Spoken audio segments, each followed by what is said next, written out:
सभी को नमस्कार। मैं हूं डॉक्टर मनोज कुमार बत्रा, सह आचार्य रसायन शास्त्र विभाग, सम्राट पृथ्वीराज चौहान राजकीय महाविद्यालय अजमेर। आज हम BSc first year inorganic chemistry के अंदर जो टॉपिक पढ़ने वाले हैं, उसके अंदर वो जो टॉपिक है वो है अणु कक्षक सिद्धांत या मॉलिक्यूलर ऑर्बिटल थ्योरी। ये जो अणु कक्षक सिद्धांत है ये कोवेलेंट बॉन्ड को समझाने के लिए दिया गया है। जैसे आप लोगों को ध्यान होगा, अब तक हमने जो है कोवेलेंट बॉन्डिंग जो हम पढ़ रहे हैं उसमें हमने वैलेंसी हमने वैलेंसी बॉन्ड थ्योरी के बारे में बात की है। उसके बाद में हमने हाइब्रिडाइजेशन के बारे में बात की है। फिर उसके बाद में हमने मॉलिक्यूल्स के शेप के संबंध में जो valency shell electron pair repulsion theory है उसके बारे में बात की है।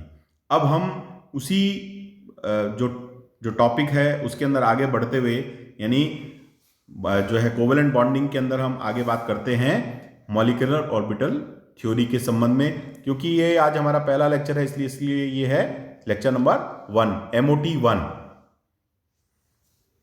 मॉलिक्यूलर ऑर्बिटल थ्योरी या अणु कक्षक सिद्धांत।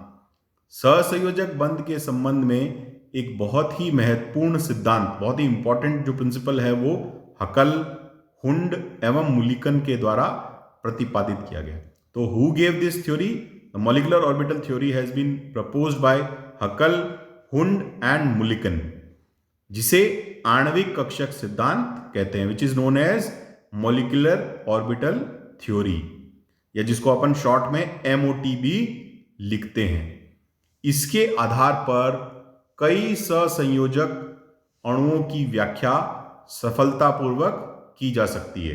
On the basis of it many there क्या कहते हैं, जिसको अपन कहते हैं कि many molecules can be explained successfully using this theory, जिसकी व्याख्या अन्यथा संभव नहीं है। जैसे अपन देखते हैं, उदाहरण स्वरूप ऑक्सीजन का अणुचुंबकीय व्यवहार संयोजकता बंध सिद्धांत के आधार पर नहीं समझाया जा सकता। मतलब ऑक्सीजन का जो पैरामैग्नेटिक बिहेवियर है which cannot be explained on the basis of valency bond theory can be explained by this MOT, जिसको हम MOT के द्वारा उसको समझा सकते हैं।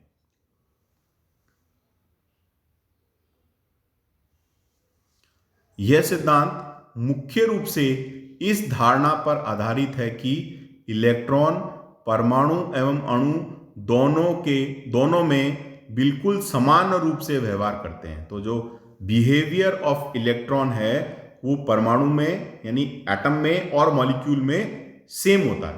ये प्रिंसिपल जो है, ये जो सिद्धांत है, ये इस बात पर आधारित है।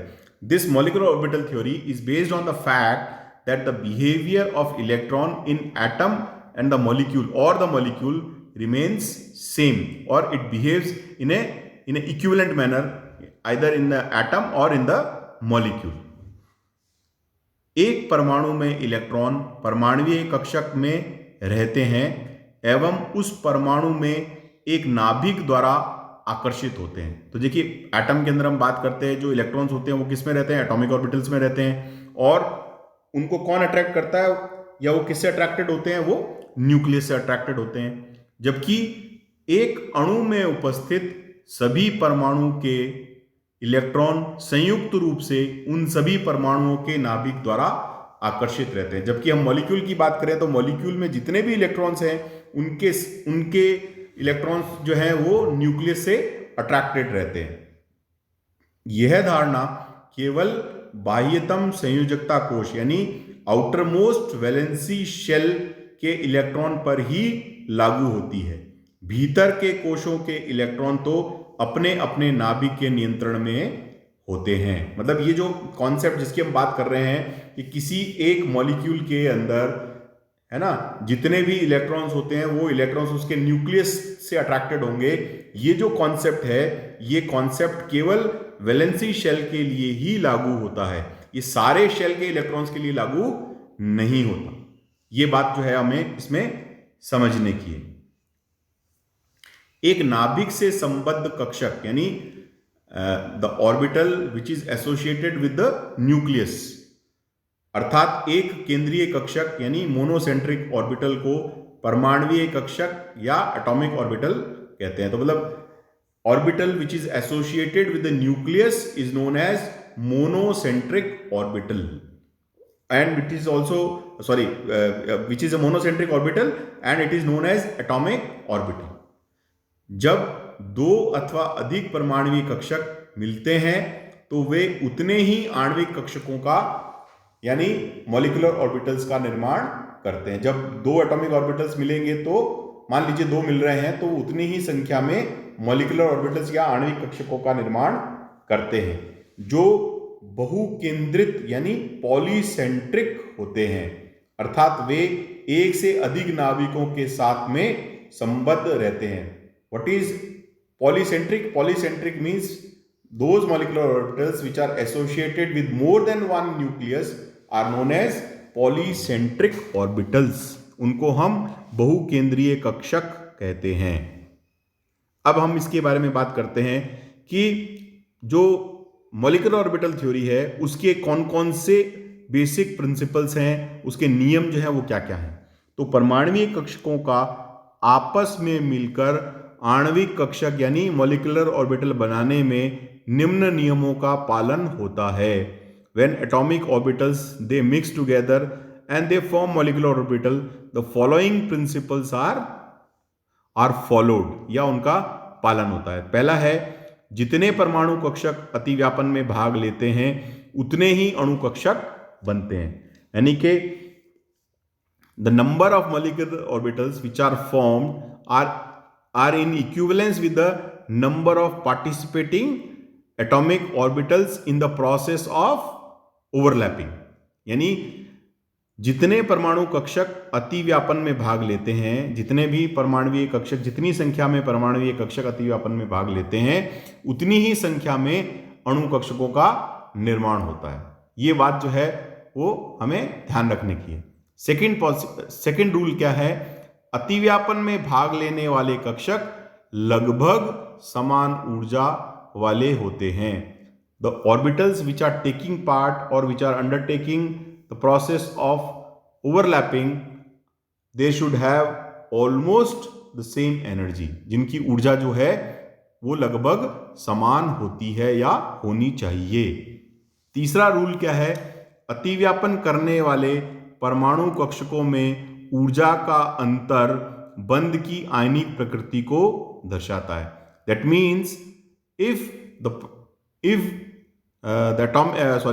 the electronegativity of the atomic orbitals which are taking part in the process of overlapping is different, if the more is the difference in the electronegativity, more is the difference in the energy, है ना। बंध की मतलब जितनी ऊर्जा का अंतर जितना ज्यादा होगा उतना ही जो है उसके अंदर आयनिक प्रकृति जो है वो अधिक होगी। तो more is the difference of energy between the participating atomic orbitals, the more would be the ionic character in that bond. उस बंध के अंदर आयनिक प्रकृति जो है वो उतनी ही अधिक होगी, यानी जितने परमाणुीय कक्षकों की ऊर्जा का अंतर अधिक होगा उतनी ही उसके अंदर आयनिक प्रकृति उतनी ही अधिक होगी। फिर है, जितना अधिक अतिव्यापन होगा उतनी ही प्रबल बंध बनेगा। ये बात हमको बहुत अच्छी तरह से पहले भी पता है और इसको वापस भी यहां समझना है कि more is the extent of overlapping the stronger would be the bond. यानी कि जितना ज्यादा अतिव्यापन होता है बल जो है बनने वाला बंध जो है वो उतना ही प्रबल बनता है तथा बंध सहसंयोजकता की सीमा को दर्शाता है। यानी कि जितना ज्यादा उसके बीच में स्ट्रॉन्ग ओवरलैपिंग होगा उसमें कोवेलेंट बॉन्डिंग जो है उतनी ही स्ट्रॉन्ग होती है। फिर है फिफ्थ है, केवल वे ही कक्षक अतिव्यापन में भाग लेते हैं जिनके लिए सममिति या सिमेट्री अनुमति देती है। यानी कि जिनके लिए जो सममिति है वो एक जैसी हो, यानी सममिति जो है वो अलाउड हो, अनुमत हो, उसी के लिए ही जो है उन्हीं के मध्य ही इस प्रकार जो है वो अतिव्यापन होता है। Only those orbitals will overlap in which their symmetry is allowed as per the symmetry allowed rules। यानी कि जो सिमेट्री को डिसाइड करने वाला जो रूल है वो ये कहता है कि जब दो ऑर्बिटल्स की सिमेट्री एक जैसी होती है तभी उनके बीच में ओवरलैपिंग होती है। तो as per the symmetry allowed rule, the symmetry should be allowed, not it should not be the forbidden symmetry, यानी कि वो अनुमत होनी चाहिए, वो उसके लिए फॉरबिडन नहीं होनी चाहिए। तो ये इसका जो है मॉलिक्यूलर ऑर्बिटल थ्योरी का एक बहुत ही इंपॉर्टेंट रूल है। ओवरलैपिंग तभी होगा जब जो है कक्षकों की सममिति जो है वो समान होगी, यानी उसके लिए जो नियम है उसके अनुसार जो है वो अनुमति होगी। फिर इसमें अंतिम है, अणु कक्षकों के इलेक्ट्रॉन पाउली तथा हुंड के नियमों को ध्यान में रखते हुए बढ़ती हुई ऊर्जा के क्रम में भरते हैं। अब जैसे परमाणुवीय कक्षक मिलकर जब अणु कक्षक बना लेते हैं तो उन अणु कक्षकों में जब अब इलेक्ट्रॉन भरे जाएंगे तो उनके भरने का जो क्रम है वो किन नियमों से निर्धारित होता है, वो पाउली के नियम एवं हुंड के नियम से। जैसा आपने ध्यान होगा हम लोगों ने पढ़ा था जिसको हमने कहा था ऑफबाउ प्रिंसिपल। तो ऑफबाउ सिद्धांत जो था उसमें ये दोनों सिद्धांत सम्मिलित होते हैं। तो पाउली और हुंड के नियमों को ध्यान में रखते हुए जो है उन कक्षकों में इलेक्ट्रॉन जो है वो भरे जाते हैं और वो बिल्कुल वही क्रम होता है जैसा कि परमाणुवीय कक्षकों में होता है। तो इस तरह से ये 6 नियम जो है ये आणविक कक्षक सिद्धांत से जुड़े हुए हैं, जो कि बहुत इंपॉर्टेंट है, जो हम सबको समझने चाहिए। इसके आगे के लेक्चर में कल हम बात करेंगे आणविक कक्षक सिद्धांत के अंदर कि कितने प्रकार के जो है विभिन्न प्रकार के जो है वो कक्षक होते हैं। तो अणु कक्षक जो है वो कितने प्रकार के होते हैं इस संबंध में अपन कल बात करेंगे। आप सभी का बहुत बहुत धन्यवाद।